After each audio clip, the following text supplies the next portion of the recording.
a siege and efforts and resources taken there in the last month of this election, you can imagine the damage Ruto would have occasioned in the Azimio strongholds, because they were forced to go back and defend the mountain because of Mother Karua. And for that reason, you must begin to see how much that impacts us. I also want to agree with my friend Adams that the narrative that Ruto has won may be misplaced, or it may be coming too early. I've not looked at the numbers. Off camera, I told you when I came in. I went to vote home. I came back. I was on my live stream on my YouTube channel, and then I went to sleep. I've just woken and come here.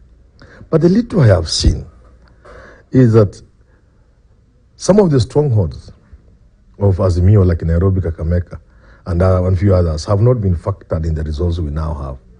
So when you now factor those results, like from Kakamega, and then Raila surges ahead, people begin to say neither has been brought. But that is a fact. So, from the Kisii region. But what I can say, I know this election is close, closer than I would have imagined. If you would ask me, I had no doubt Raila was winning this thing hands down. He will still win, or may still win, but not with the margins I thought. So for that extent, I must give Ruto a lot of credit.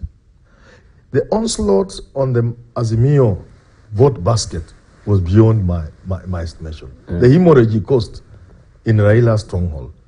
Surely, for that reason, we must recognize Ruto for a tough campaign.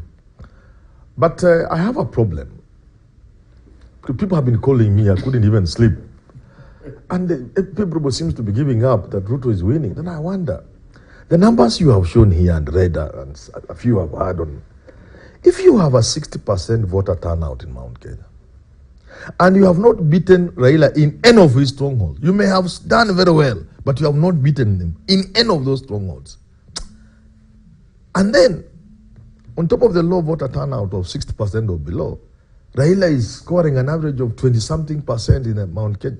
I have a problem understanding how then Ruto will take this thing.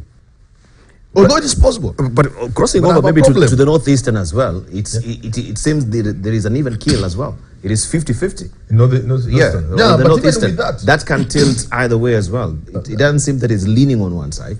To deflect my argument, you will have to say, no, even Western he has won, which he hasn't won. He hasn't won Coast. He hasn't won Ukambani. Those are the three that he has to win, at least one of them, to compensate for the loss in Mount Kenya. So I will not be surprised if he wins.